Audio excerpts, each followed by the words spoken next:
Em nome do Pai, do Filho e do Espírito Santo, Deus triuno. Amém. Já ouviram o ditado: nem tudo que brilha é ouro? Esse ditado significa que, às vezes, as aparências enganam, que nem tudo que parece valioso ou desejável é realmente bom ou verdadeiro. O ditado alerta para o fato de que é necessário ir além das aparências e avaliar cuidadosamente as coisas, as pessoas ou as situações antes de tirarmos conclusões precipitadas, sejam elas para o bem ou para o mal. Na nossa vida espiritual, nós estamos cercados de situações, mensagens, pessoas que trazem ensinamentos, trazem dificuldades para a nossa vida, tentações ou também bênçãos. E é preciso ter cautela e discernimento sobre o que é bom e o que não é. É sobre isso que Jesus nos alerta no Evangelho para este dia. Em João, no capítulo 10, ele está falando dessa vida espiritual com os seus discípulos. Ele diz: quem não entra no curral das ovelhas pela porta, mas pula o muro, é um ladrão e bandido. Mas quem entra pela porta é o pastor. Nos tempos antigos, as ovelhas ficavam guardadas à noite em um recinto cercado, geralmente com muros de pedras altos, e esse recinto, chamado aprisco, tinha apenas uma porta. E Jesus usa dessa imagem para dizer: eu sou a porta por onde as ovelhas entram e ficam em segurança.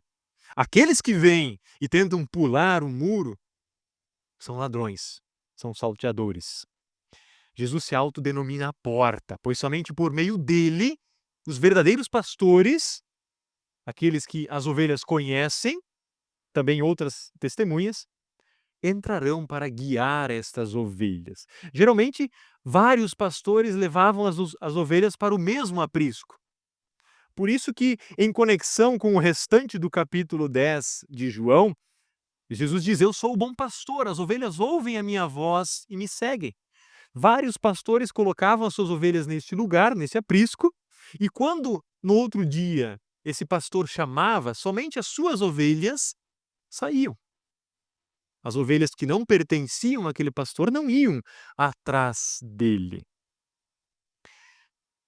Talvez esse texto fale muito mais aos que têm a responsabilidade de guiar o povo de Deus neste mundo como pastores, como líderes das comunidades cristãs. Mas ele também fala a cada discípulo de Cristo sobre a necessidade de se ouvir atentamente a voz do bom pastor. Por isso nós conectamos esses primeiros 10 versículos de João 10 ao restante do capítulo até o versículo 21, onde Jesus fala justamente que ele é o bom pastor.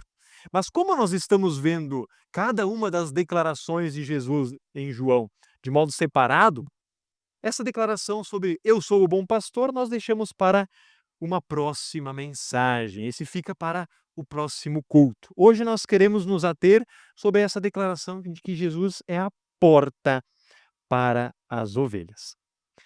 Quando olhamos para o Antigo Testamento, o profeta Ezequiel, no capítulo 34, Deus fala através daquele profeta, insistindo nessa imagem do pastor e das ovelhas. O Salmo 23 também nos lembra disso, onde o povo de Israel eram as ovelhas de Deus, o seu rebanho, o povo escolhido. E ele repreende, através do profeta Ezequiel, os líderes religiosos de Israel, os pastores do seu rebanho. Ele diz assim: vocês, autoridades, são os pastores de Israel. Ai de vocês, pois cuidam de vocês mesmos, mas nunca tomam conta do rebanho. Vocês bebem o leite das ovelhas, usam a sua lã, matam e comem as ovelhas mais bem tratadas, porém não cuidam do rebanho. Vocês não tratam as fracas, não curam as doentes, não fazem curativos nas machucadas, não vão buscar as que se desviaram, nem procuram as que se perdem. Pelo contrário, vocês tratam as ovelhas com violência e crueldade, e por não terem pastor, elas se espalharam. Palavras duras de Deus aos líderes religiosos. Ai de vocês! E da mesma forma, Jesus aqui no Evangelho de João fala aos pastores de Israel. Jesus se dirige aos fariseus, que se preocupavam muito mais com o seu bem-estar do que em tratar, em cuidar do povo de Deus, que Deus havia confiado a eles para cuidarem, para ensinarem. E Cristo também fornece um teste aqui para saber quem é um verdadeiro pastor e um falso pastor. Pastores de verdade não proclamam a si mesmos. Eles proclamam Cristo crucificado como Senhor e Salvador. Pastores de verdade não colocam o ser humano como o centro da mensagem, aquilo que nós chamamos de antropocentrismo, mas colocam Cristo como o centro da vida cristã, o centro da comunidade cristã, o centro da mensagem cristã. O aprisco que Jesus menciona é a igreja de Deus em todos os tempos. As ovelhas são os membros do reino de Deus. A totalidade dos crentes, desde o Antigo até o Novo Testamento, que colocam a sua confiança na palavra de Deus, que traz perdão por meio da obra de Jesus. Esses pastores, enviados por Deus à sua igreja, desde tempos antigos, são divididos em duas classes. A primeira classe é daqueles que publicamente se aproximam da porta, porque eles têm um chamado, eles têm a tarefa de tomar conta das almas que lhes foram confiadas e que realizam o seu difícil chamado de modo apropriado e com fidelidade ao Evangelho. São assistentes do bom pastor Jesus Cristo, sendo a voz dele. E por meio deles, Cristo chama as suas ovelhas. Dessa forma, as ovelhas ouvem a voz de Jesus na voz de pastores fiéis e reconhecem aquele que é fiel à palavra de Deus, à pregação pura do Evangelho. E se realmente essas ovelhas pertencem ao rebanho de Cristo, elas não prestam atenção em falsos pastores, naqueles que tentam imitar a voz do verdadeiro pastor. Mas muito pelo contrário, eles têm medo, eles evitam esses falsos pastores. Nem tudo que brilha é ouro, é o ditado que eu mencionei no início dessa mensagem, mas que se encaixa perfeitamente aqui para definir a segunda classe dos pastores, os falsos pastores, aqueles que são chamados por Jesus aqui no Evangelho de ladrões, salteadores. Esses falsos pastores, então, eles tentam entrar no aprisco, não pela porta que é Cristo, mas pelos seus próprios meios. Esses falsos mestres não têm o chamado de Cristo. A sua doutrina não tem nem o direito de existir. Eles vêm com um falso evangelho, com a adulteração da palavra de Deus, usam de tramas, estratégias dos homens para enganar as ovelhas, para seduzi-las, para que os ouçam. Nem tudo que brilha é ouro, porque o verdadeiro evangelho é tão precioso que ele não suporta qualquer adição. Ele não suporta doutrinas de fora. O apóstolo Paulo diz que mesmo que um anjo do céu proclame outro evangelho, que seja anátema, ou seja, que seja amaldiçoado. Doutrinas falsas são aquelas que nos dizem como entrar no céu através de outros meios, seja através de jejuns, rituais vazios, através do dinheiro, através de obras. Essas falsas doutrinas são em si trilhos secundários e que o verdadeiro evangelho não pode suportar. Mas os falsos pastores as usam. Por isso são chamados por Jesus de ladrões, salteadores. Nos versículos seguintes, Jesus chama esses falsos pastores de mercenários, que trabalham apenas pelo dinheiro e, quando vem o perigo, fogem e deixam as ovelhas sozinhas.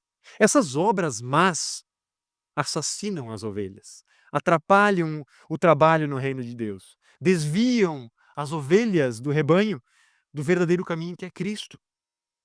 Por isso Jesus, que tão somente Ele é a porta.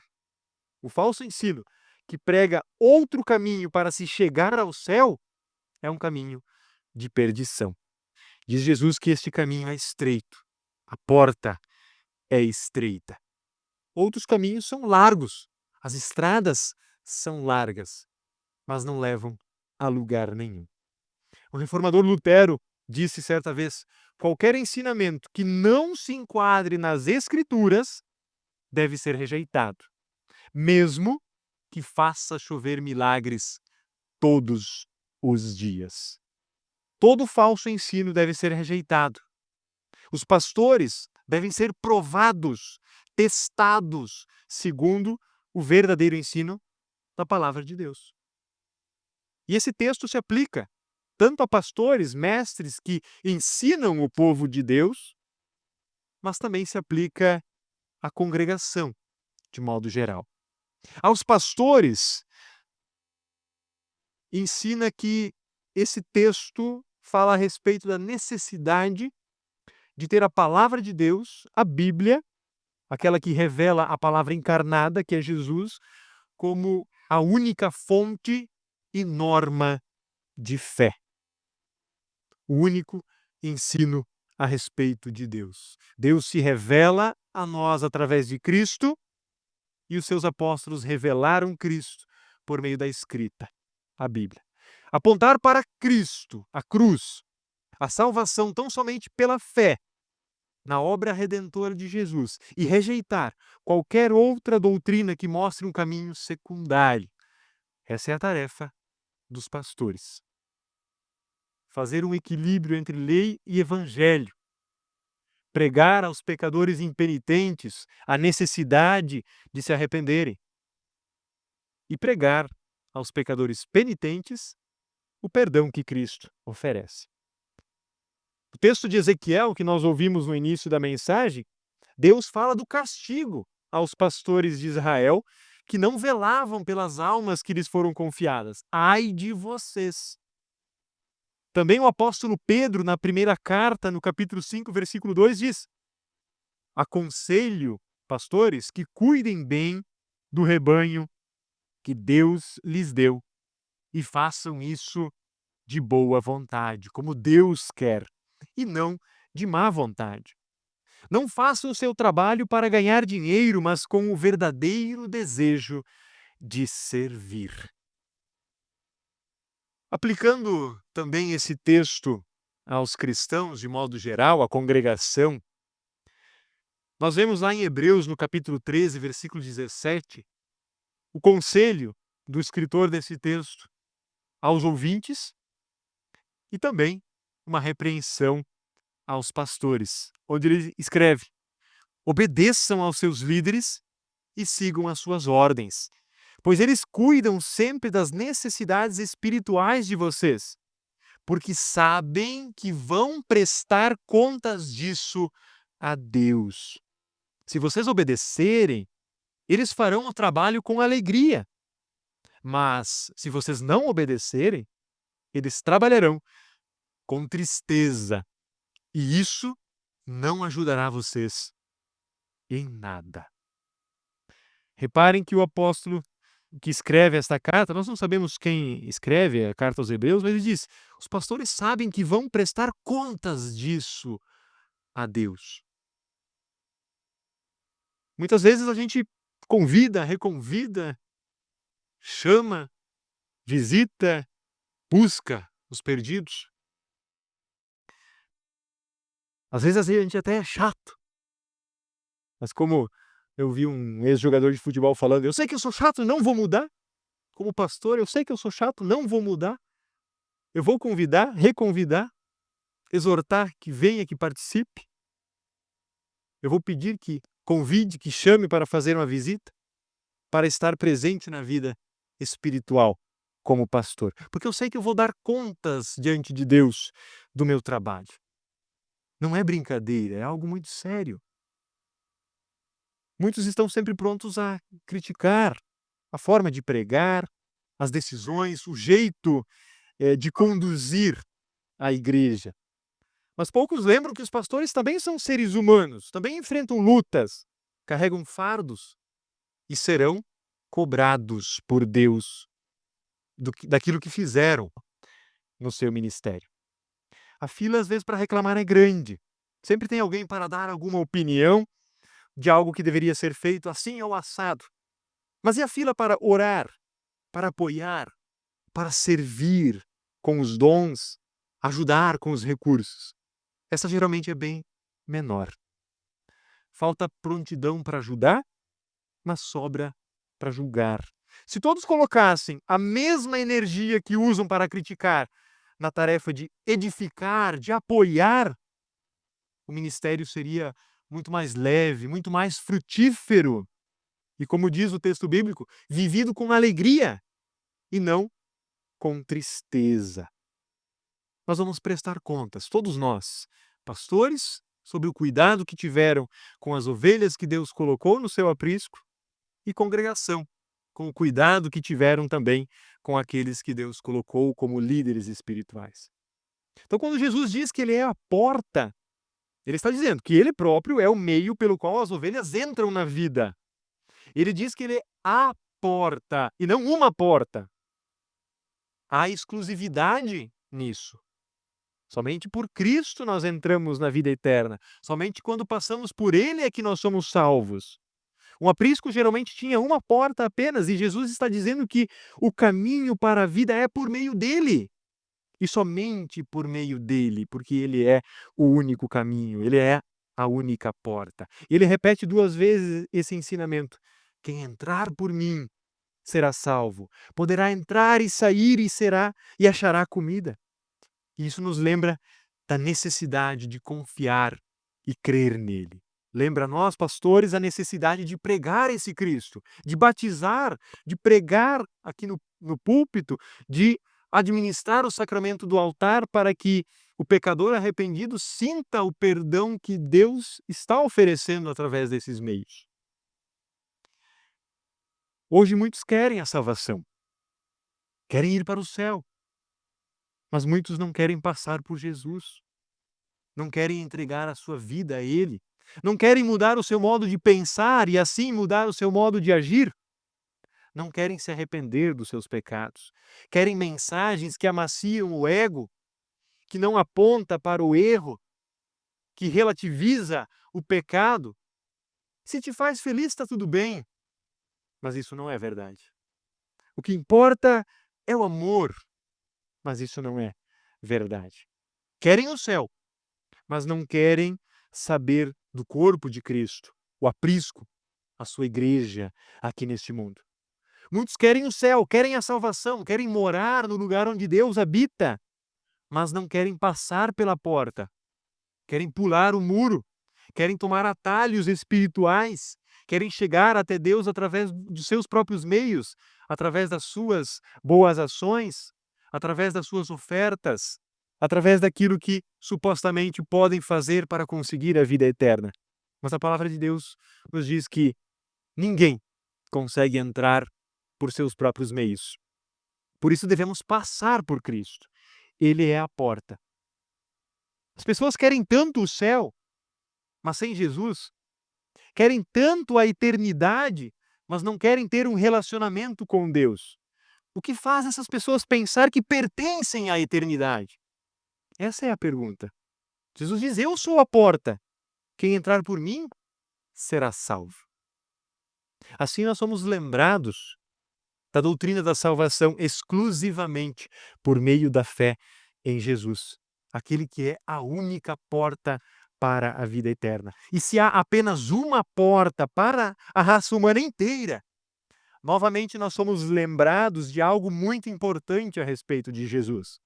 Assim como nas outras declarações do eu sou, que nós já ouvimos e ainda vamos ouvir, essa que Jesus faz aqui, eu sou a porta, nos leva a pensar sobre a divindade de Jesus. Se é Ele que abre o céu para nós, é porque Ele é Deus e Ele tem esse poder para fazê-lo. E que o Espírito Santo que habita em nosso coração, desde o nosso batismo, passando pela mesa do Senhor, guarde a nossa fé para a vida eterna. Amém.